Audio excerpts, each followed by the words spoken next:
उज्जलवारण गौरवारदेहं विलसित निरवधि भावविदेहं त्रिभुवन पावन कृपयालेशं तं प्रणमामि च श्री सच्चिदानयं तं प्रणमामि च श्री सच्चिदानयम्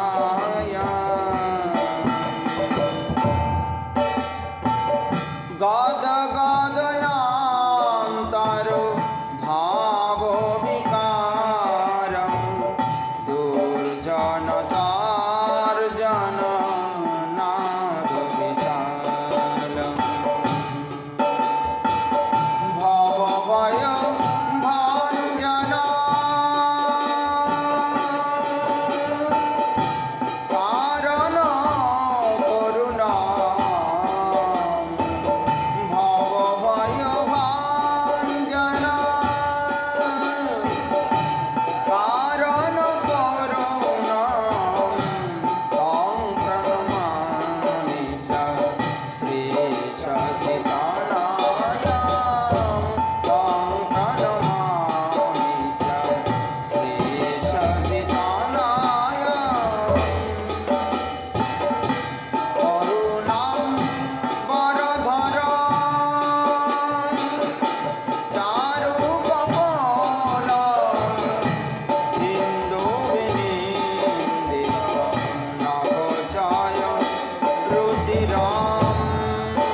वन्दे गुरुपदद्वन्द्वं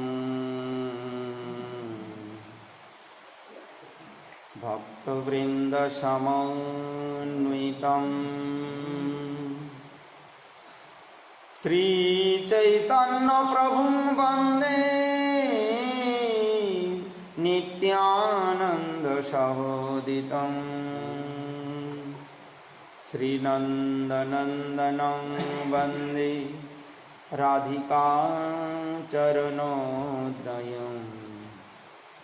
गोपीजनसमायुक्तं वृन्दावनं मनोहरम् गोपीजनसमायुक्तं वृन्दावनं मनोहरम्।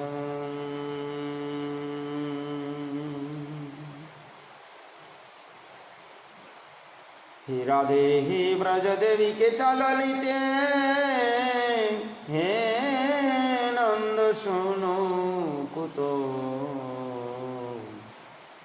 श्री गोवर्धन कल्प पादपतले कालिंदी वन्ये कुतो, घोषन्ताविति सर्वत ब्रजपुरे खेदेर महाबिहोबलो, वन्दे रूप सनातनौ रघुजुगौ श्रीजीवगोपालको आददान स्त्रीणं दन्ते हृदं जसे पुनः पुनः श्रीमद्रूपपदं भजधुलिशत् जन्म जन्मनि।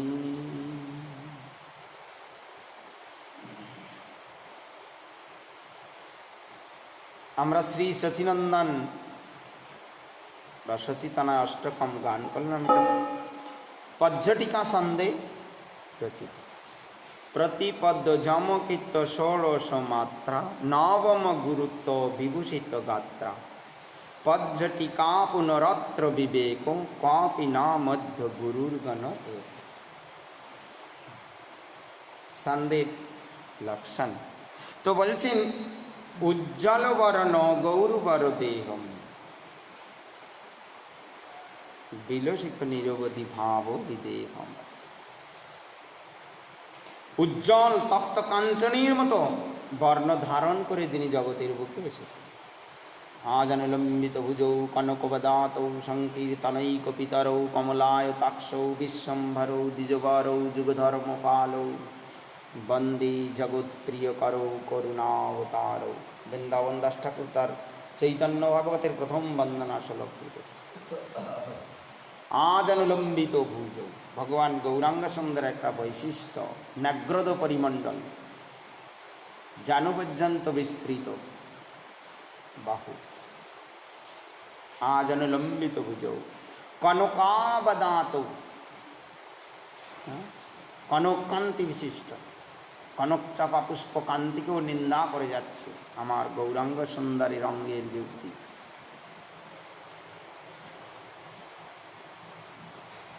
সংকীর্তনৈক পিতরৌ, তিনি একটা গুপ্ত উদ্দেশ্য নিয়ে এসেছেন রাধিকা ভাবদ্যুতি অবলম্বন করে। শ্রীরাধায়া প্রণয় মহিমা কিদৃশ বনৈব সদ্য জেনাদ্ভুত মধুরিমা শোকঞ্চন সামদনুভবত লোভাৎ তদ্ভাবাদ্য সমজনী শচী গর্ভসে নিরোহরি দিল। শ্রী রাধারানীর হৃদয়ের মধ্যে কি ভক্তি বিরাজমান যে আমি অখিল ব্রহ্মাণ্ড নায়ক হলেও আমাকে বশীভূত করে ফেলছে। ভক্তির প্রগাঢ়তা কতখানি! আর আমার যে অদ্ভুত মধুরিমা তারা আস্বাদন করবার জন্য সব কিছু জলাঞ্জলি দিয়ে বৃন্দাবনের পথে পথে ঘুরে বেড়াচ্ছে। যা দুস্ত্য সজনমার্য পতং হিত্যা ভেজুর মুকুন্দ পদবেন শ্রুতি ভীর্বিদম। পথে পথে ঘুরছেন, যমুনার তটে তটে মূর্ছিত হয়ে পড়ছে।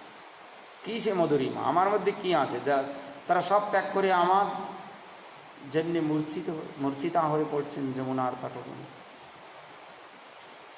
আর আমার মধুরিমা আস্বাদনের ফলে তাদের হৃদয়ের মধ্যে কী সুখের উদয় হয়।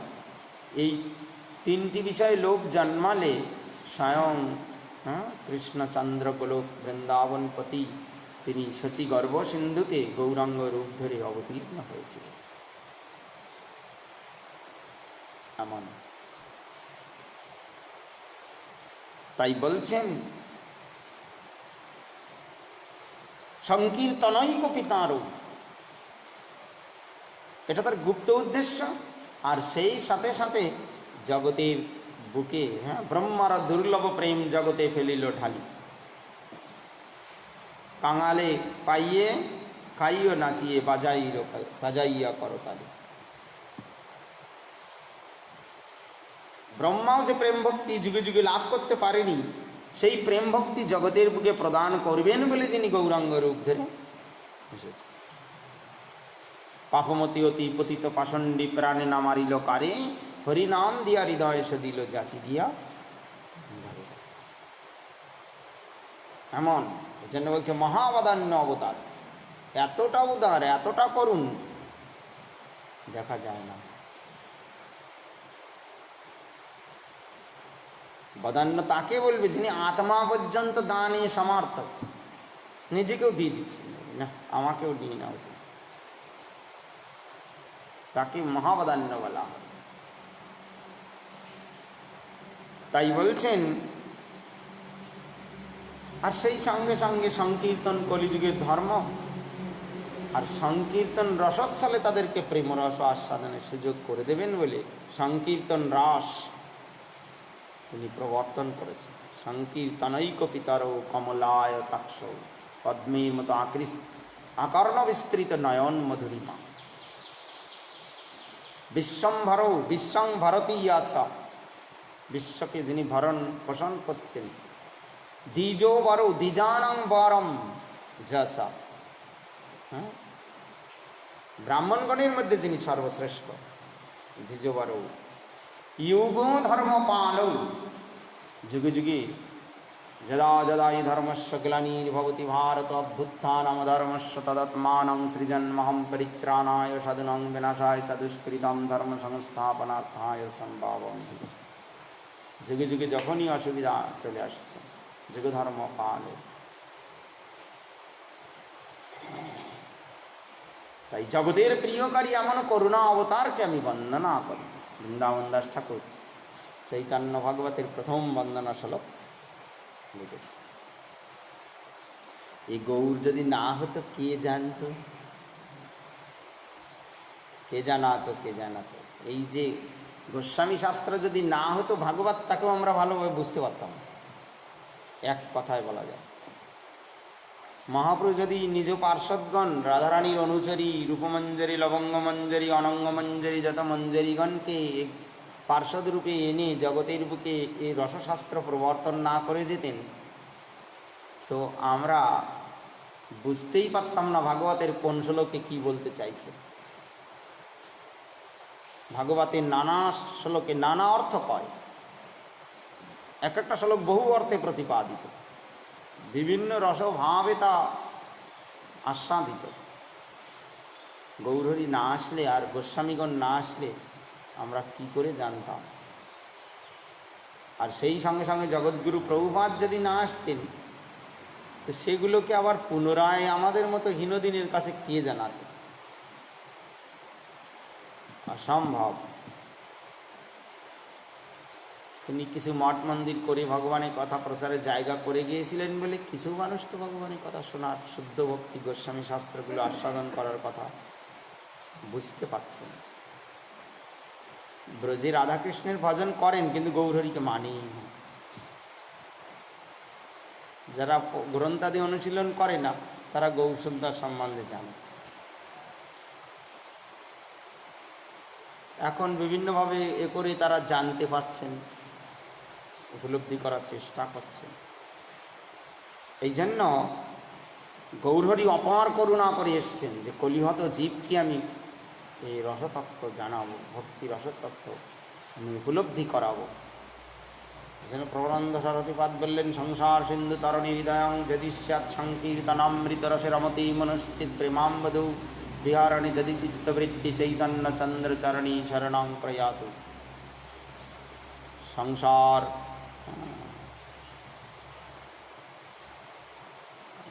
দুঃখ জলদৌ পতিতস্য কাম করোধনক্কর মকরৈ কবলীকৃতস্য দুর্বাসনা নিগড়িতস্য নিরাশ্রয়স্য চৈতন্য চন্দ্র মম দেহি পদাবলম্বম। প্রবোধানন্দ সরস্বতীপাদ তার চৈতন্য চন্দ্রামৃতম এবং নবদ্বীপ ধাম শতকম গ্রন্থে বিস্তৃত সুন্দর আলোচনা করেছে। যদি গৌর মাধুরী জানতে হয় তো অন্তত চৈতন্য চন্দ্রামৃতম, আর ধাম মহিমা যদি উপলব্ধি করতে হয় তো অন্তত নবদ্বীপ ধাম শতকম করতে হবে। কেন? এই প্রবোধানন্দ সরস্বতীপাদ সাক্ষাৎ বৃন্দাবনের তুঙ্গবিদ্যা সখী। তিনি রাধারস সুধানিধিয়াদি রসগ্রন্থ রচনা করে রাধিকার মধুরিমাকে জানিয়েছেন। তিনি চৈতন্য চন্দ্রামৃতম গ্রন্থ রচনা করে নবদ্বীপ ধামের কি মহিমা এবং গৌরাঙ্গের কি মধুরিমা তা জানিয়েছে। যদি আরাধিতং নববনংতে,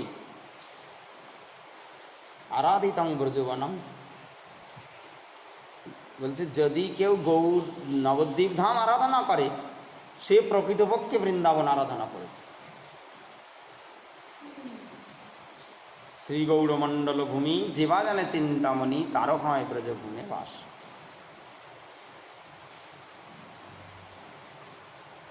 যদি নারাধিতং নবকাননন্তে ব্রজ এব দূরে, যদি কেউ নবদ্বীপ ধামের মহিমা না বোঝে, নবদ্বীপ ধামকে আশ্রয় না করে, বৃন্দাবন তার কাছে অনেক দূর, ব্রজ অনেক দূরের ব্যাপার। আগে উদার কৃপাময় গৌরাঙ্গের মধুরিমা ধারায় তো আগে নিজেকে অবগাহন করো, আগে দয়াল নিত্যানন্দের ক্ষমা গুণিয়ে আগে তো নিজেকে তৈরি করো। হট করে বৃন্দাবনে গেলে কৃষ্ণ নাম করে অপরাধের বিচার, নাম করিলেও অপরাধী না হয় বিকার। বৃন্দাবনে যে ভজন করতে গেলে বাদর হয়ে যেতে হবে, হরিনাম করবো না, মোবাইল নিয়ে খুব ঘাঁটাঘাঁটি করবো নাকি, আর ওই ব্রজবাসীরা লোক এসে সব দান করে যাবে, বেশ ছাতা দিয়ে যাবে এই বর্ষাকালে, আর গরমকালে বেশ কুলার দিয়ে যাবে, আর তারপরে বিভিন্ন কিছু আরামসে বসে বসে ঘুমাবে, আর ওই আচ্ছা করে বাদরের পাকা লেজ হবে। হরিভজন না করলে বৃন্দাবনে অসুবিধা। আর উদার লীলাময় আমার গৌরাঙ্গ সুন্দরের ধামে যদিও কোনো অজান্তে অপরাধ হয়ে যায় তবু ক্ষমা করে দিচ্ছেন, বোঝে না বাবা বালক। এই জন্য আগে নিত্যানন্দের অপার করুণা ধারাময় এই নবদ্বীপ ধামের ধুলিতে নিজেকে আগে অবগাহন করি, নিজেকে তৈরি করে গুরুবর্গের কৃপা লাভ করে বৃন্দাবনে গেলে আর কথা হবে। এটা হচ্ছে ব্যাপার। আমাদের একজন গুরু ভাই বৃন্দাবনে গিয়েছিলেন ভক্তিদেবনদেব গোস্বামী মহারাজের কাছে, বলে আমি বৃন্দাবনে ভজন করব। তা বলছে তোমার মরার জন্য ডানা গজিয়েছে, তোমার অনেক লম্বা ডানা হয়ে গেছে, তার জন্যে তোমার এই ভাবনা এসেছে। আগে নিজের গুরুদেবকেই মানতে শিখলে না, তাদের শাসন একটু মেনে নিয়ে ভজন করব, একটু ধৈর্য শক্তির কোনো জাগরণ ঘটল না। বৃন্দাবনে এসে কী করবে, কী হবে? এক্ষুনি চলে যাও, 3-4 দিন থাকো এখানে, কি 8-10 দিন থাকো, মনটাকে স্থির করে গুরুদেবের কাছে চলে যাও। যতদিন গুরুদেব আসে গুরুদেবের আশ্রমে সেবা করো, নিজেকে কিভাবে সহ্য ক্ষমতা লাভ করতে হয়, কতজনে কত কিছু বলবে, কত কিছু, সব কিছু নিজে সহ্য করে নিজের জীবনকে আগে শক্ত করো, তারপরে বৃন্দাবনে আসে। তো তেলে বেগুনি তিড়িং বিড়িং করে জ্বলবে, তো ওটা হচ্ছে সংসারী লোকের ধর। সহ্য ক্ষমতা গঠন হচ্ছে না তো কী করে ব্রজে সাধন ভজন হবে? কঠিন কাজ, থাকতেই দিলেন না, বলে চলে যাবে। এসেছে আমার কাছে, আমার গুরু ভাইয়ের কাছে করে এই জন্য আগে প্রভুপাদের ধারাকে বুঝতে হবে, আগে গৌরাঙ্গের মধুরিমাকে বুঝতে পারলে তবে ভজন সাধন সম্ভব। যারা মহাজনগণ তারাও সেভাবেই ভজন করেছে। তাই আমার গৌরাঙ্গের মধুরিমা শ্লোকে বর্ণন করেছেন, যিনি শ্বেত কম্পস্র পুলক বৈবর্ণ নানা ভাবে ভাবরূপ অলঙ্কার যিনি দেহে ধারণ করেছেন। কখনো যমুনা যমুনা যমুনা বলে ডাকোয় সদা, হ্যাঁ, কখনো কি বলছেন গৌর সুন্দর, কখনো যমুনা যমুনা বলে কাঁদছেন, কখনো গম্ভীরা থেকে দৌড়াতে দৌড়াতে যাচ্ছেন, বলে কোথায় যাচ্ছি, আমি যাচ্ছি গিরিরাজ গোবর্ধনে। ছুটছেন চটক পর্বতের দিকে। স্বরূপ দামোদর রায় রামানন্দ পশ্চাতে পশ্চাতে দৌড়াচ্ছেন, প্রভু প্রভু। মূর্ছিত হয়ে পড়েছেন। আবার হরিধ্বনি দিলে জ্ঞান ফিরলে বলছে, আমি বৃন্দাবনে গিয়েছিলাম, দেখলাম গিরিরাজ গোবর্ধন উপরই উত্তরণ করি আমার প্রাণ গোবিন্দ ত্রিভঙ্গম রূপে মুরলী বাজাচ্ছেন। আর ব্রজদেবীগণ কৃষ্ণ দর্শন আশায় ছুটছেন, তাদের চরণের মনোহর নপুর ধ্বনি আর মুখ দিয়ে যেন অমৃতময় বাক্য নিঃসরণ হচ্ছে। আমি তাদের এই মধুময় বাক্য শুনছিলাম, তোমরা আমাকে এখানে কেন দুঃখ দিতে নিয়ে আসলে? ব্রজ ভাব বিভাবিত যান চিত্তকার, কৃষ্ণ ভাব বিভাবিত যান চিত্তকার রাধারানী। আর সেই রকম রাধার মোড়কে শ্যাম, রাধা ভাবে বিভাবিত গোবিন্দ হচ্ছে গৌরাঙ্গ সুন্দর।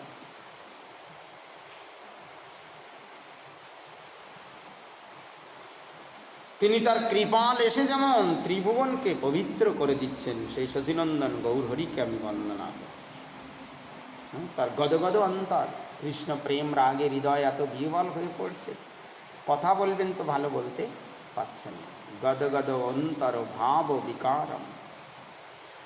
যারা দুর্জনজন কৃষ্ণ নাদে বিশাল নাদ করে তাদের হৃদয়কে বিদারিত করে দিচ্ছে। তিনি ভবভয় ভঞ্জন শুনিয়া গোবিন্দর অবাপনী পালাবে সব, সিংহরবে যথা করিব। উচ্চেশ্বরে সবাইকে হরিরাম করাচ্ছেন, বলে তোমাদের আর কোনো ভয় নাই। শ্রীবাস ঠাকুর ভয় পাচ্ছিলেন, বলছে সবাই বলছে, শ্রীবাস তুমি জোরে জোরে কৃষ্ণনাম করো, তোমাকে বেঁধে চাঁদ কাজির দেওয়া নেই। ভয় পেয়ে গেছেন, বলে জবনরা ধরে নিয়ে গেলে জাতি নষ্ট করে দেবে। আর মহাপ্রভু দেখছেন আমার ভক্ত আমি থাকতে আমি তাদের জন্য অবতীর্ণ হলাম, আমি জগতে এসেছি, ওদের মনে ভয়। গঙ্গা তটে গিয়েছেন, আর কি হচ্ছে, লেজ উঁচু করে গাভীগুলো দৌড়াদৌড়ি করছে, আর সঙ্গে সঙ্গে ভাবাবিষ্টতা দৌড়ে এসে শ্রীবাস ঠাকুর পূজা করছেন, দরজায় লাথি মারছেন, খোল দরজা, কাকে পুজিস তারে দেখ, এই পরতে যাকে পূজা করছিস তাকে দেখ, তোদের লাগে আমি করিলুম অবতার, অদ্বৈতের প্রেমময় হুঙ্কারে শ্রীবাস তোর কীর্তনে আমি বৈকুণ্ঠ ছেলে চলে এসেছি জগতের। একবার দরজা খিড়কিতে ভেঙে গেল, আর তার দিব্য সিংহাসনে চতুর্ভুজ রূপ ধরে একেবারে বিশাল অঙ্গীর কান্তিতে আলোকিত হয়ে গেল সমস্ত। আমি থাকতে কিসের ভয়? আমি যদি কারো প্রেরণা দেই তবে তোকে নৌকায় ধরে নিতে আসবে, যদি নৌকা আসে আমিই যাব সেখানে। তাদের শাস্ত্র দিয়ে জীবকে নাচা কাদাক দেখি, আর আমি কৃষ্ণ নাম দিয়ে সবাইকে নাচাবো কাদাবো গাওয়াবো। এখানে বলছে দুর্জন তর্জন নাদ বিশালম ভব ভয় ভঞ্জন কারণ করুণম।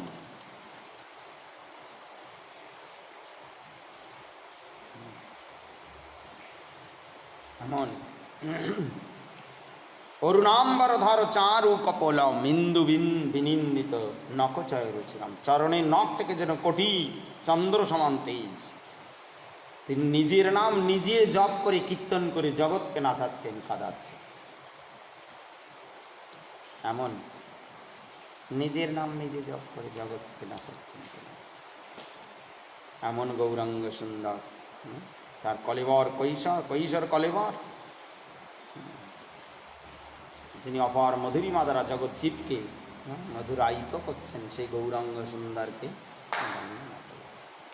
তাং প্রণমামি চা শ্রী সচিতানাম। শচীনন্দন গৌরহরিকে আমি প্রণাম করি, তিনি আমাদের প্রতি করুণা বর্ষণ করুন। যেন গৌর আগে গৌর মধুরিমাকে বুঝতে হবে। গৌর নিত্যানন্দের দয়া, গৌরাঙ্গের দয়া করহ বিচার, বিচার করিলে চিত্তে পাবে চমৎকার। তাদের করুণার যে মহিমাটা আগে বোঝা দরকার। শ্রীমদ্ ভাগবত গীতা আমরা শ্রবণ করছিলাম। 38 শ্লোকে দণ্ডো দময়তামস্মি নীতিরস্মি জিগীষতাম মৌনং চৈবাস্মি গুহ্যানাং জ্ঞানং জ্ঞানবতম অহং। দণ্ড দময়তামস্মি, যেখানে দণ্ড দেওয়ার দরকার আমি দণ্ড, সব জায়গায় হয় না। পশুনাং লগুড়ো যথা, রাবণ একের পর এক মুনি ঋষিদের মেরে দিচ্ছে, জগৎলক্ষ্মী সীতা মাতাকে হরণ করি বলে তোমাকে আমি বিবাহ করব। ওখানে যে হাত জোড় করে বলতে হবে রাবণ তোমার পায়ে পড়ি, ওকে আচ্ছা করে পিছন দিক দিয়ে খুশা দিতে হবে বন্দুকের গোলায়, তাই না? এই জন্য প্রভুপাদ বললেন হনুমানজির লঙ্কা দহনী ত্রিনাদপি শুনেছে। যে গুরু বৈষ্ণব বিদ্বেষী সে জগৎ বিদ্বেষী, যে জগৎ লক্ষ্মীর প্রতি দুর্ব্যবহার করবার অসৎ প্রয়াস করে তার কাছে কোনো দৈন্যতা নেই। সেখানে গর্জন করলেও ক্রোধ ভক্ত দেশী জনে, নরোত্তম ঠাকুর বললেন যে ক্রোধ খারাপ, কিন্তু ক্রোধটাও দিয়ে ভগবানকে সেবা করতে হবে, ক্রোধ প্রকাশ করতে হবে। বলে কোন জায়গায় প্রকাশ করতে হবে? যারা ভক্তকে দেশ করে ওদের প্রতি ক্রোধ করতে হবে। ক্রোধ ভক্ত দেশী। এই জন্য ভগবান বললেন যে যারা দুর্বৃত্তকারী মিসক্রিয়েন্টস, এদের প্রতি আমি হচ্ছি দণ্ড। কেন দুষ্ট ব্যক্তিকে একটু দণ্ড না দিলে, তাই না? মন সবসময় চঞ্চল, তো ওকে একটু আচ্ছা করে কষানি না দিলে মন ঠিক থাকে? তো সবসময় বলি তিড়িং বিড়িং করে ঘুরে বেড়াবো, এখানে যাবো করবো সে করবো, এটা এটা ভালো লাগছে না, এখন মনটা ভালো নেই, এই কখনো হাসি আর কখনো মুখিয়ে মেঘ জমেছে, তাই না? কখনো বলছে একটু ভগবানকে সেবা করি, তারপরে ঘন্টার নড়ছেই, অবস্থা খারাপ। একে দণ্ড না দিলে ঠিক থাকবে। চঞ্চল ঘোড়া লগমটা ঠিক করে ধরতে হবে, আর তারপরে পিছনে মাত্র চাবুকের পান, তাই না? তা নাহলে তো কোথায় নিয়ে যাবে তার কানে? চঞ্চল মন, একে যদি নিয়ন্ত্রণ না করা যায় একে একেবারে তলিয়ে দেবে, কোন জায়গায় নিয়ে যাবে তার কোনো ঠিক নেই। এই জন্য সবসময় সরলতা প্রয়োজন, কিন্তু নিজেকে নিয়ন্ত্রণ করবার জন্য যেখানে যেমন সেখানে তা ঠান্ডা অসুবিধা। এই জন্য ভগবান বলছেন ছলকারী যারা, দুর্বৃত্তকারী যারা, মিসক্রিয়েন্টস, তাদের প্রতি আমি হচ্ছি দণ্ড। Among all means of suppressing lawlessness I am the punishment. যেখানে নীতিহীনতা, যেখানে নিয়ম বহির্ভূত অসৎ কার্য, আমি তাদের প্রতি কী করি? শাস্তি প্রদান করি। And of those who seek victory I am morality. আর যারা জয়লাভ করতে চায় তাদের কাছে আমি নৈতিকতা। অফ সিক্রেট থিংস, যা গোপন করার মতো জিনিস, সেখানে আমি সাইলেন্স, মৌন থাকি। সবসময় হু হু করে কথা বলা ঠিক নেই। জানি এটা সত্য, কিন্তু সত্য কথাও সবসময় বলাটা ঠিক নেই। অপ্রিয় সত্য কথা সবসময় বলতে নেই, ওটাও একটা দোষ।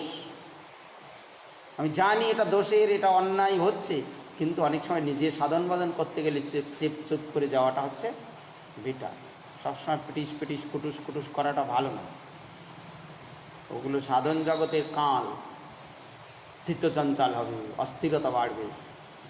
আমি জানি, জেনেও জানি না, দেখেও দেখি না, শুনেও শুনি।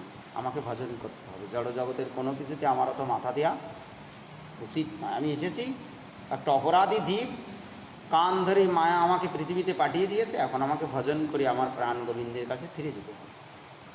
অত বেশি পিটিস পিটিসের মধ্যে যাওয়ার জন্যে আমি জগতে আসি। আর যদি কারো ইচ্ছা থাকে তাহলে সে করতে পারে, তার দ্বারা তাকে এই পৃথিবীতে আসা যাওয়া করতে হবে, এটাই ব্যাপার। এই জন্য ভগবান নিজে বলছেন যেখানে সেক্রেট জিনিস আমি সেখানে মৌন থাকি, মৌনতা। And of the wise I am the wisdom, যারা জ্ঞানী সেই জ্ঞানীর জ্ঞানও আমি, তাদেরকে জ্ঞান দান করি, এটাই শাস্ত্রের নির্দেশ। নিজের সাধন ভজন বজায় রাখতে গেলে প্রভুপাদ বললেন পরপ্রশংসা এবং সহিষ্ণুতা হরিভজনে অনুকূল। আমি জানি মহাদুষ্ট, তারে দেখে বললাম আপনি, আপনার অনেক গুণ, আমার তো সেই গুণ নেই, ক্ষমা করবেন আমাকে। আমি বলে সরে গেলাম। বাবা কেউ বলছে এরা সব আমারে ভয় পায়, আমি একটা বাঘের বাচ্চা। বলছে হ্যাঁ ঠিক আছে, আপনার মতো এমন তেজিয়ান মানুষ তো ভগবানের মধ্যেও এরকম শক্তি নেই, আপনাকে প্রণাম, নাকি? তার তেজ আছে, তার একটু প্রণাম করে সরে গেলেই হয়ে গেল। আমি তার তেজের সাথে লড়াই করতে তো আর আমি আসি।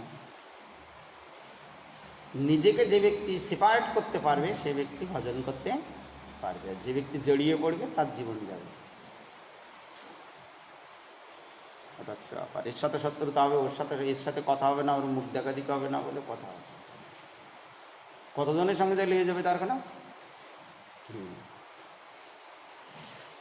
এই জন্য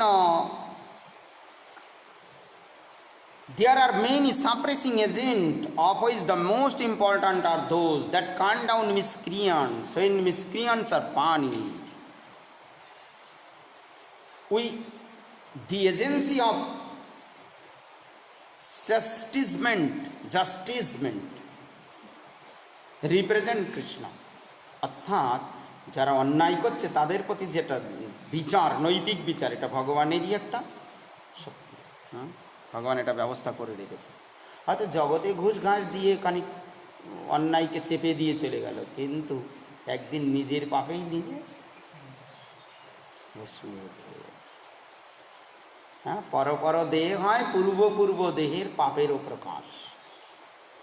সরকারকে টাকা দিয়ে ও দিয়ে ফাঁকি দিয়ে আমি বেঁচে গেলাম, কিন্তু ওই পাপ তার দেহের মধ্যে ঢুকে পড়বে।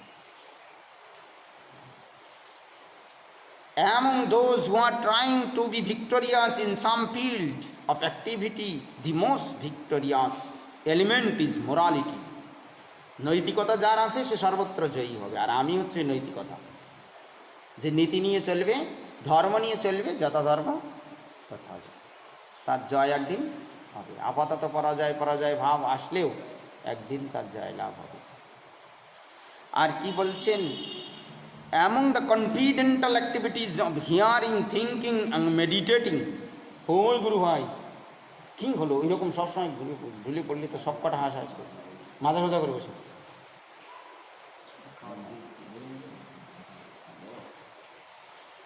Among the confidential activities of hearing, thinking, meditating, silence is most important.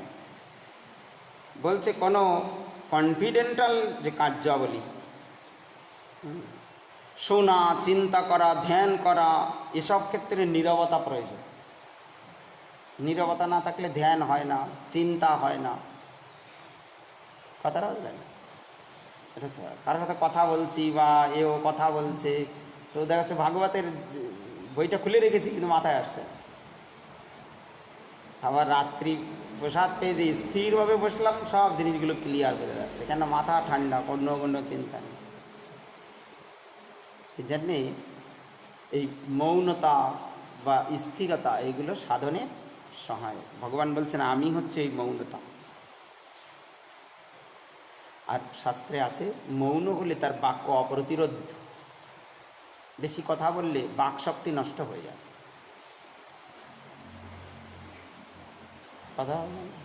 বেশি কথা বললে বাক্যের যে একটা মর্যাদা থাকে, বাকশক্তি থাকে, যেন প্রয়োজনের অতিরিক্ত কথা বলাটা উচিত না। যেটা নিয়ে আমার ভাবনা করার দরকার নেই, যেখানে আমার কথা বলার দরকার নেই, বললাম না, তত সময় হরে কৃষ্ণ করলাম, ক্ষতি আছে কেন?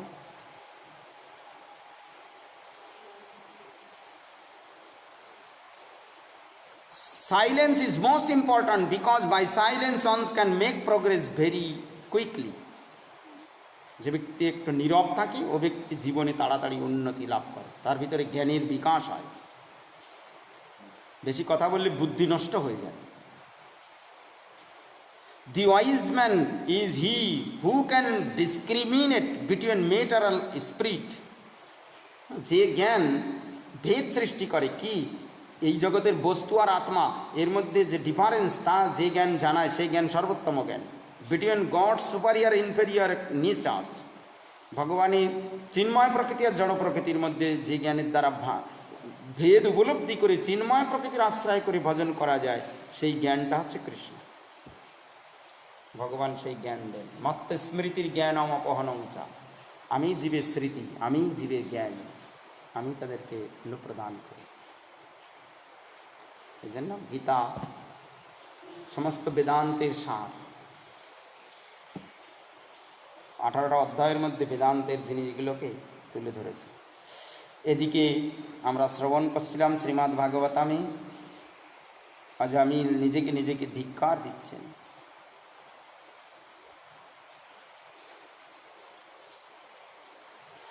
সোয়ং তথা জ্যোতিষ্যামি যত চিত্তেন্দ্রিয়ানিলহ যথা ন ভূয়ো আত্মানমন্ধি তমসি মজ্জয়ে।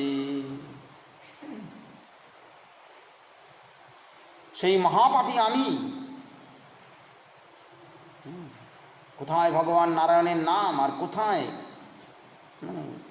ব্রাহ্মণ অধম বঞ্চক বুদ্ধিনাশক নির্লজ্জ। সুতরাং আমার মতো পাপী আমি মন প্রাণ ইন্দ্রিয়গুলোকে সংযত করি, যাতে আর মহামোহান্ধকার সংসারে মগ্ন হইতে না হয়, সেই তদ্বিষয়ে আমি যত্ন করব, আর যাতে এইরকম মহান্ধকারে না পড়ি। বিমুচ্যতামিমং বন্ধমবিদ্যা কাম কর্মজম সর্বভূতশিরি সুরিশান্ত মৈত্র করুণ আত্মবান মোচয়ে গ্রস্তমাত্মানাম যশিন্ময়্যাত্মমায়য়া বিক্রীড়িত জয়ৈবাহম ক্রীড়ামৃগো ইবাধমঃ। বলছেন এই দেহাদিতে আত্মবুদ্ধি হইতে এই বিষয়ভোগ বাসনা জাগে। এই দেহে আত্মবুদ্ধি, এই দেহ আত্মবুদ্ধির জন্য জীবের ভোগ বাসনার সৃষ্টি। আমার দেহ, একে কতভাবে সুন্দর করতে হবে নাকি?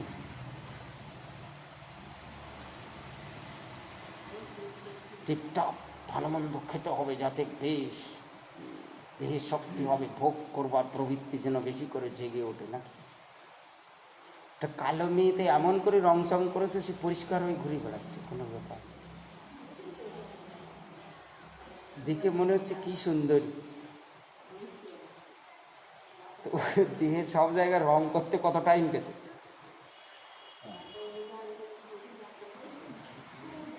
দেহে আত্মবোধ, এর থেকে ভোগবাসনা জাগ্রত হয়।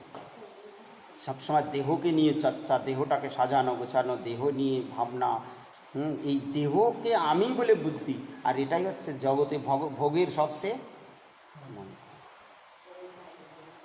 হচ্ছে অহংকার। এটা সংসার করেছে তা কেউ কারো নত হবে না, বলে আমি কি কম আছি, ও জেল খাটিয়েই ছাড়বো। আর ওরা বলছে তো আমরা কম আছি, তোমার দিকে চলছে। একটু নত হলে হয় যে এটা এই করলে ভালো, বলে না, কেউ মাথা নত করবে। আমি কম আছি। রঘুমন রাজা বলছে তুমি কি কৃষ হয়ে গেছো? আমি জানো আমি কে, আমি রঘুমন।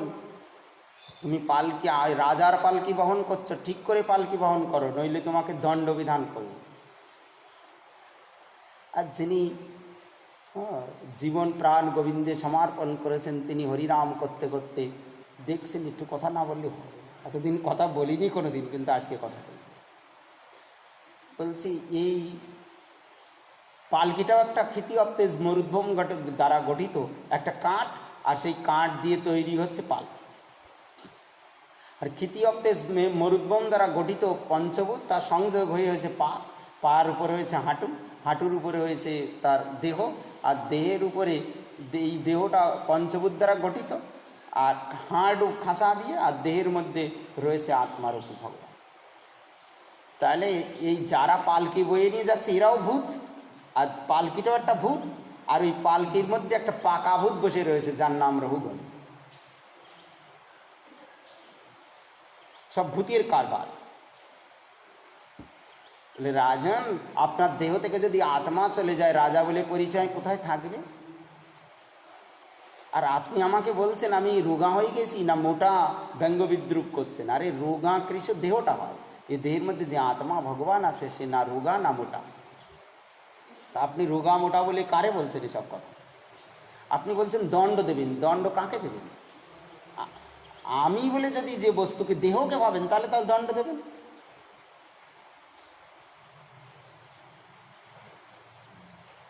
কিন্তু এ দেহ হচ্ছে ক্ষিতি অপ্তেজ মরুদ্ভূম জড় বস্তু, তারা কি দণ্ড দেবেন?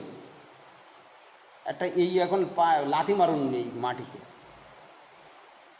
মাটির কষ্ট হবে? সে তো জড় বস্তু, নিজের পায়ে লাগে। সেই রকম আমার মধ্যে যিনি আত্মা, তাকে না সিন্দন্তি শস্ত্রাণি না দহতি পাপক না ক্লেদয়ন্ত আপ না শোষায়তি আমার তো। বাতাস দ্বারা শুষ্ক করতে পারে না, অগ্নি যাকে দাহন করতে পারে না, শস্ত্র যাকে ছিন্ন করতে পারে না, আপনি কে ব্যক্তি আছেন আমাকে ছিন্ন করবে, দণ্ড দেবে? ব্যাস এমনভাবে কয়েকটা কথা বলে দিলেন, তাড়াতাড়ি পালকি থামিয়ে পালকির থেকে নেমে প্রণাম করে বলছেন, আপনি কোনো দেবতা না কোনো মুনি ঋষি, আমাকে পরীক্ষা নেওয়ার জন্য সেই কপিলদেব আপনি আসেননি তো? প্রণাম করে তখন তাকে তত্ত্বজ্ঞান দিচ্ছেন, সংসার অটবি সম্বন্ধে বর্ণন করে তার মোহ খণ্ডন করে বললেন, অহংকার আগে ছাড়ো। এই মনির অহংকার না ছেড়ে কপিল মনির কাছে যে কী লাভ হবে? আমি রাজা, এই অহংকার আপনার দেহের মধ্যে প্রবল, তো কপিল দেবের কাছে যে গোবিন্দের কথা শুনি আপনার কী লাভ হবে? হবে? কেউ মনে মনে ধরে রেখেছে আমি সারা জীবন বিষয় ভোগ করবো, এই সংসারে আনন্দের মধ্যে থাকবো, সাধুর কাছে যে কোনো লাভ হবে? নিজের অহংকার বিবেক বুদ্ধি যদি ঠিক না হয় তাহলে কোনো লাভ। ধর সবরা করে ঝিমাচ্ছে পড়ে, অন্য সময় গপ্প করার সময় ঝিমায় না। তো দেখুন এমনভাবে আত্মজ্ঞান দিচ্ছেন, বলে তাহলে কি দেহেতে আত্মবুদ্ধি হচ্ছে ভোগ বাসনার? এই দেহটাকে যখন আমি বুদ্ধি করব, আমি নারী আমি পুরুষ, আর সঙ্গে সঙ্গে হৃদয়ের মধ্যে কামনার সঞ্চার হবে। এই জন্য মুনি ঋষিগণ আহার বিহার সব কিছু সংযত রাখতেন, অতিরিক্ত আহারাদি করলে চঞ্চল হয়ে দেখবেন প্লেন সাত্ত্বিক দ্রব্য খান, হরিনামে কত রুচি, হজম হয়ে যাচ্ছে, দেহ শান্ত, ভালো লাগবে। আর যেই মশলাপাতি ইত্যাদি দিয়ে ভালো মন্দ খাবেন, শরীরের মধ্যে কামনার সঞ্চার হবে, আর যেই কামনার সঞ্চার হবে আপনার চিত্ত চঞ্চল হয়ে হরিনাম করতে পারবেন না, ছটপট ছট বসে থাকতে হবে, রজগুণ উৎপন্ন হবে, তমগুণ উৎপন্ন হয়ে তাকে খারাপ দিকে নিয়ে চলে যাবে। এর জন্য সব কিছুর মধ্যে আহার শুদ্ধৌত সত্যশুদ্ধি, সত্যশুদ্ধৌত ধ্রুব স্মৃতি, স্মৃতির লম্বে বিপ্রমক্ষ আদি সব বর্ণন করেছে।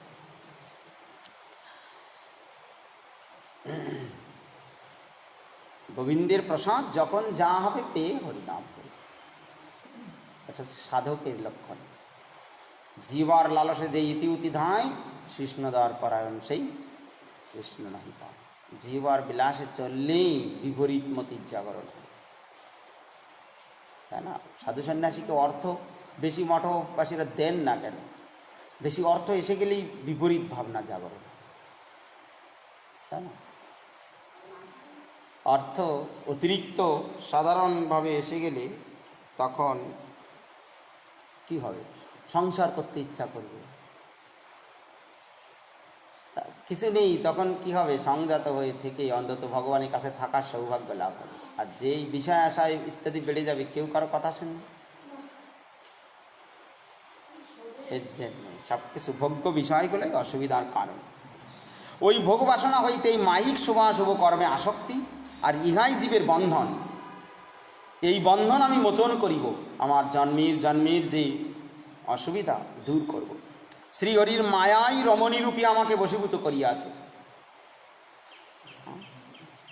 জগতে মায়া নারী মূর্তি ধরি, পুরুষ রতনে লয় কাড়ি। বলছেন ভগবানের মায়া রমণীরূপ ধরে আমাকে বশীভূত করেছে। নরাধম আমি তাহারই হাতে যথেষ্ট পরিচালিত হইয়া বশীভূত পশুর মতো নৃত্য করিতেছি। আমি তো একটা নারীর বশীভূত পশু। নিজেকে নিজেকে বলছে, হায় হায়, এই মায়ার কবল হইতেও আমি মুক্ত হইব, সকল ভোগ অভিলাষ ত্যাগ করিব, সর্বজীবের প্রতি সুহৃদ হিতকারী করুণ হইব এবং সতত ভগবৎ চিন্তায় রত থাকিব। এই জন্য বলছে ক্রিয়া মৃগ ইব অধম, আমার মতো মায়ার ক্রিয়া মৃগ অধম। আজ আমি আমার অধমত্ব মোচন করে সমস্ত জীবকে ভালোবেসে আমি গোবিন্দ চিন্তা করব। মনে মনে তার সংকল্প এসে গেল, হ্যাঁ, দৃঢ়তা এসে গেল, বলে না আর নষ্ট হতে দেব না জীবনটাকে। মমাহমিতি দেহাদৌ হিত্যা মিথ্যার্থ ধীরমতিম ভাষ্যে মন ভগবতী শুদ্ধং তৎকীর্তনাদিভি।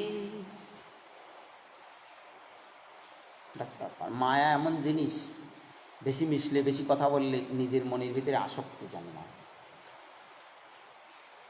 এর জন্য সাধকগণ সবসময় নিজেকে সাবধান রাখে। ভগবানের নাম কীর্তনে এবং তদীয় জনসঙ্গে আমার চিত্ত শুদ্ধ হইয়াছে, আর আমি মিথ্যার প্রলোভনে মুগ্ধ নহি, সত্য বস্তুতে আমার বুদ্ধি স্থির হইয়াছে। এইবার আমি দেহাদিতে আমি আমার এই বোধ ত্যাগ করিয়া তাহারই শ্রীচরণে চিত্ত নিবিষ্ট করিব। যে নারায়ণ নাম কীর্তন করলাম আর তার ভক্তজন চতুর্ভুজ, হ্যাঁ, বৈকুণ্ঠ দুধগণের দর্শন লাভ হয়েছে, এতে আমার চিত্ত শুদ্ধ, আমি মিথ্যার প্রলোভনে আর মুগ্ধ নই, সত্য বস্তুতে আমার বুদ্ধি স্থির হয়ে গেছে। এবার আমি দেহাদিতে আমি আমার যে বোধ, এ ত্যাগ করে তার শ্রীচরণে চিত্তটাকে স্থির করব। দেহে আর আমি আমার বুদ্ধি করব না, এ দুঃখের কারণ। ইতি জাত সুনির্বেদ ক্ষণসঙ্গেন সাধুষু গঙ্গাধারামুপেয়ায় মুক্ত সর্বানুবন্ধন। ক্ষণমাত্র সাধুসঙ্গ প্রভাবে অজামিলের এইরূপ সুদৃঢ় বৈরাগ্যের উদয় হলো। এই বৈকুণ্ঠের পার্শ্বদগণের দর্শন হয়েছে, তাতে তার সুদৃঢ় বৈরাগ্য উৎপন্ন হয়েছে। ক্ষণমাত্র সাধুসঙ্গ প্রভাবে তিনি সর্ববন্ধন বিমুক্ত হয়ে হরিদ্বারে চলে গেলেন। দেখলেন হরিদ্বারে আমি যেই স্থির চিত্তে ভগবানই মনোনিবেশ করে এই জীবন ত্যাগ করে ভগবানের কাছে যাব। সা তস্মিন দেব সদনমাসীন যোগো মায়ামাশ্রিত প্রতারিতেন্দ্রিয় গ্রাম যুজ মনয়াত্মনি। অনেক সময় কটু কথা আমাদের খারাপ লাগে, আবার কটু কথা অনেক সময় ওষুধ, তাই না? ধৃতরাষ্ট্র সর্বহারা হয়ে গেলেন, নিজের দোষে নিজের পাপে শতপুত্র নষ্ট হয়ে গেল, তবু হস্তিনাপুরে রয়েছে, খায় ঘুমায় চলে। আর বিদুর তীর্থভ্রমণ করে এসে বলছেন যে ভীমকে আপনি নিজের বুকে পিষ্ট করে মেরে দিতে গিয়েছিলেন, ছোট্টবেলায় যাকে বিষের লাড্ডু খেয়ে নদীর জলে ফেলে দিয়েছিলেন, যারা পিতৃহারা ছোট্ট বালক তাদেরকে আপন বলে মনে করতে পারেনি, যাদেরকে পুড়িয়ে মারার জন্য বারাণবতে যদুগৃহ নির্মাণ করেছিলেন, পাশা খেলার ছলনায় নিজের পুত্রবধূকে নিজের সামনেই বস্ত্র কেড়ে নিয়ে অপমান করলে, যাদের সর্বস্ব কেড়ে নিয়ে বনে বনে দুঃখ দিলে, আর তাদের অন্ন কুকুরের মতো বসে খাচ্ছে, তোমার লজ্জা করছে না? ওরে বুড়ো, দুদিন পরে মরে কোথায় চলে যাবে তার কোনো ঠিক নেই, দেখতে পাচ্ছ না চারিদিকে মহাকাল গ্রাস করতে এসেছে, নিজের উদ্ধারের জন্য কোনো চিন্তা নেই। চলো, তোমার মতো ব্যক্তির এখানে থাকার অধিকার নেই, হস্তিনাপুরে তোমার কিসের অধিকার? বেরো এখান থেকে, এই মুহূর্তে বেরো, এই জায়গায় তোমার থাকার জায়গা নয়। নিজের আত্মা সম্মুখে উপস্থিত, কালকে তুমি লক্ষ্য করছো না? চলো এখান থেকে। আমাদের সম্মুখে কাল হাঁ করে রয়েছে, এই মুহূর্তে গ্রাস করে নেবে, এক নিমেষে এখানে থাকা উচিত না। হস্তিনাপুরে কিসের জন্য রয়েছে? এমন দুষ্টমিষ্ট কথা বলে দিলেন। আর ওই রাত্রেই গান্ধারী, ধৃতরাষ্ট্র, বিদুর সব ত্যাগ করে হরিদ্বারে চলে গিয়েছে, সপ্তর্ষি স্থান। তাই না? একটু বৈরাগ্য না আসলে তো আসক্তি যতদিন থাকবে জগতে কষ্ট থাকবে। এর জন্যই শ্রীমদ্ ভাগবতম বিভিন্ন উদাহরণ টেনে জীবের মোহটাকে খণ্ডন করে ভগবানের প্রতি লাগার ব্যবস্থা করেছে। তাই উনি কি করলেন, হরিদ্বারে চলে গেলেন। তিনি তথা একটি দেবসদনে উপনীত হইয়া, একটা মন্দিরে ভক্তিযোগ সাধনে প্রবৃত্ত হইলেন। তাহাতে তাহার ইন্দ্রিয়বর্গ বিষয় হইতে প্রত্যারিত হইল, তিনি ভগবানের চিত্তপূর্ণ নিবিষ্ট করে ফেললেন। ততগুণেব্যাত্মানম বিজুজ্জাত্ম সমাধিনা যুজুজে ভগবদ্ধাম্নি ব্রহ্মণ্য অনুভবাত্মনি। তদনন্তর তিনি আত্মসমাধি দ্বারা দেহ ইন্দ্রিয় হইতে চিত্তকে বিযুক্ত করিয়া তাহা সর্বব্যাপক সচ্চিদানন্দময় ভগবৎ স্বরূপে নিযুক্ত করিলেন। আত্মসমাধি করে একবার পূর্ণভাবে কৃষ্ণের রূপের প্রতি মনটাকে লাগিয়ে দিলেন, আর জগতের যা কিছু চিন্তা মন থেকে মুছে দিলেন। এখন তার কেউ নেই, না, সর্বহারা। জর্হু পারত ধীস তস্মিন্ন অদ্রাক্ষিত পুরুষন পরপুরোহ উপলভ্য উপলব্ধন প্রাগবন্দে শিরসা দ্বিজ। এইরূপে শ্রী ভগবানের বুদ্ধি নিশ্চল হইলে একদা ভগবানে বুদ্ধি নিশ্চল হইলে একদা সেই দ্বিজ তাহার সম্মুখে কয়টি পুরুষকে দেখিতে পাইলেন। তাহাদিগকে পূর্বদৃষ্ট পুরুষ চতুষ্টয় বলিয়া চিনিয়া তিনি মস্তক অবনত করিয়া প্রণাম করিলেন। এইভাবে যখন তিনি গভীর ভগবত চিন্তায় রত হয়ে গেছেন, তখন দেখছেন তার সামনে এসে সেই যে চারজন পুরুষ এসেছিলেন, সেই চারজন পুরুষ আবার তার সামনে এসে গেছে। তার মানে তাকে ছেড়ে দিয়ে গেছিলেন যে তুমি জীবনে পাপ করেছো, হরিনামের ফলে পাপটা দূর হয়েছে, কিন্তু ভজন না হলে ভগবানের কাছে যাওয়া যাবে না। তা তুমি গঙ্গা তটে যে হরিদ্বারে যে সাধন ভজন করো। এবার সাধন ভজন করে চিত্ত যখন পূর্ণভাবে ভগবানের প্রতি লেগে গেছে, সেই বিষ্ণুদূতগণ আবার এসে তাকে নিয়ে যাচ্ছে। একটু প্রীতি সন্দর্ভ শোনা যাক।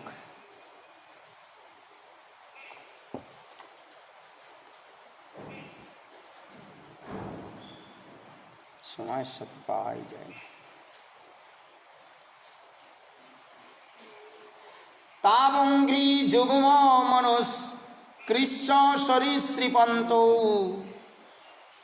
গো ঘোষো প্রগৌ ঘোরুচিরং ব্রজকর্দমেষু তন্নাদরিষ্ট মনসাবনুসৃত্য লোকং মুগ্ধ প্রভীত বদূপেয় তুরন্তি মাত্র। এখন কৃষ্ণ বলরাম হামাগুড়ি দিয়ে বৃন্দাবনে চলতে শিখেছেন। निज निज चरण जुगल को आकर्षण करते करते कुटिल गति से कोटि एवं चरण भूषण के निनाद के सहित मनोहर रूप में बारंबार गमन करते थे। এখন কৃষ্ণ আর বলরাম সরীসৃপ গত কুটিল গতি হামাগুড়ি দিয়ে যাচ্ছেন এদিক ওদিক। আর কি করছেন, কোটি দেশে তার মনোহর কিঙ্কিনি লাগানো আছে, ঝনঝন ঝনঝন বাজছে, চরণীর নূপুর আর कोटि देशे किंकिनी बाजছে। भूषण के निनाद के सहित मनुष्य रूप में बारंबार गमन करते थे, बार बार चलছিলেন। उस ध्वनि में उनका मानस हृष्ट होता। पाए ওই সব যখন বাজছে তো মনটাও খুব হৃষ্ট হয়ে উঠছে। कभी कभी इतस्तत गमनकारी लोक के पश्चात पश्चात कुछ दूर गमन कर मुग्ध एवं प्रभीतों के समान जननी द्वय के समीप में प्रत्यागमन करते थे। অপরিচিত লোক এসেছে, হামাগুড়ি দিদি তাদের পিছনে পিছনে খানিক দূর চলে গেলেন। কাছে যে তাকিয়ে দেখছেন এ তো পরিচিত কেউ না, অপরিচিত। সঙ্গে সঙ্গে যেন কত ভয়, একবারে হামাগুড়ি দিতে দিতে ম্যাংমাং কাঁদতে কাঁদতে যশোদামার কোলে এসে इति दृक्सलीलाभि रानंद कुंडे साघसं निमज्जन्तामाकपयन्तं तदीयसितोज्ञेषु भक्तिर्जितात्तं पुनः प्रेमतास्त्वं शतवृत्तिबन्दी। এমন মনোহর মধুর বাললীলা করছে, সবাই মুগ্ধ। কখনো বৃষ শুয়ে আছে, তার শিং দুটো ধরে ধরছে, কখনো ছোট ছোট বাছুর শুয়ে আছে, পিছন দিক দিয়ে লেজ ধরলো, আর তো উঠি তিড়িং মিড়িং করে দৌড়। আর ওই দুইজনকে ওই কাদার মধ্যে টানতে টানতে নিয়ে চলে যাচ্ছে, কান্নাকাটি শুরু করে দিয়েছে।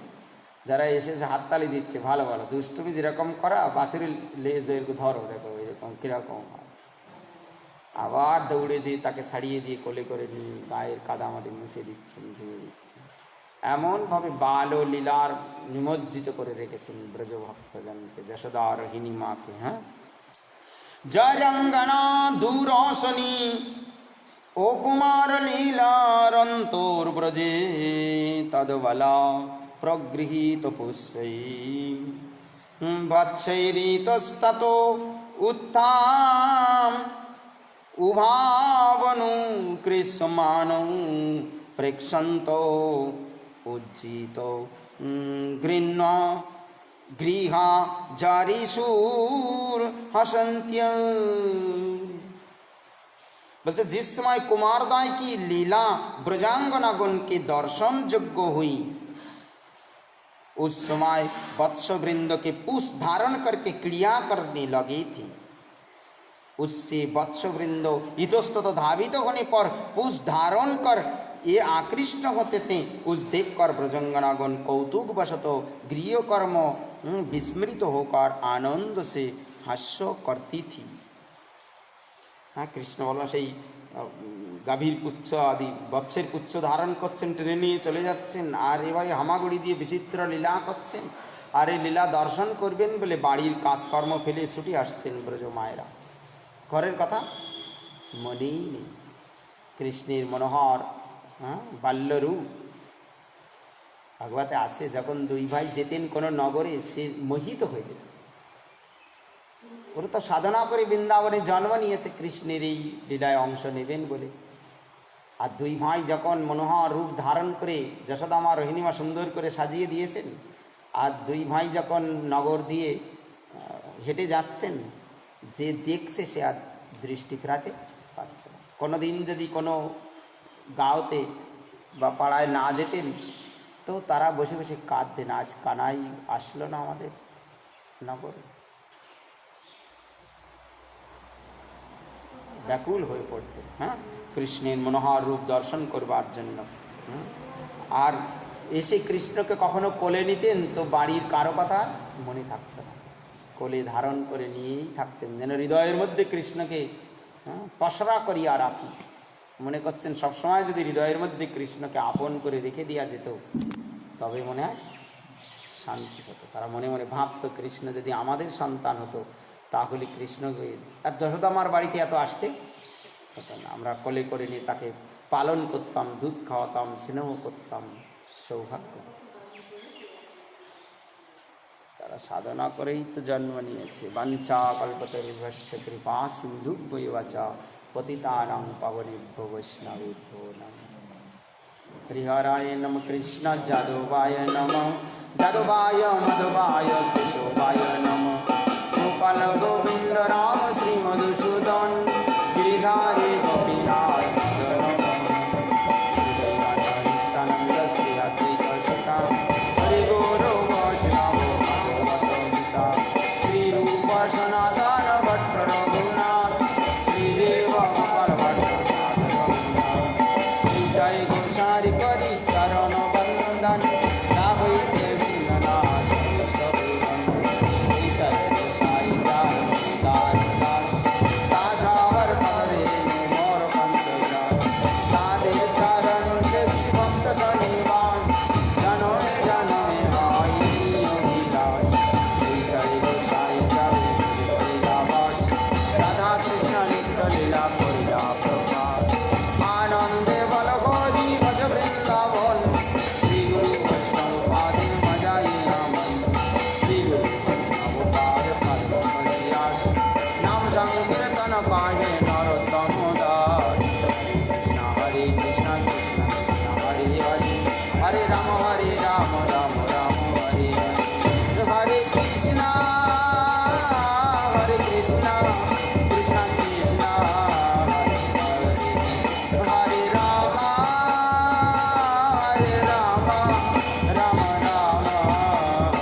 जय श्री श्री गुरु गोब्रह्मण्योरी कांत बिहारी जी की गुरुपाद पद्म की जगत गुरु प्रभुपाद भक्ति सिद्धांत सरस्वती गोस्वामी ठाकुर की सपार सच्चा परिकार शशिनंदन गौहरी की सपार सच्चा परिकार राधा गोविंद की ब्रजधाम की नीलाचल धाम की धनवाची वृंद की समागत भक्त वृंद की जय जय श्री राधा दामोदर की जय।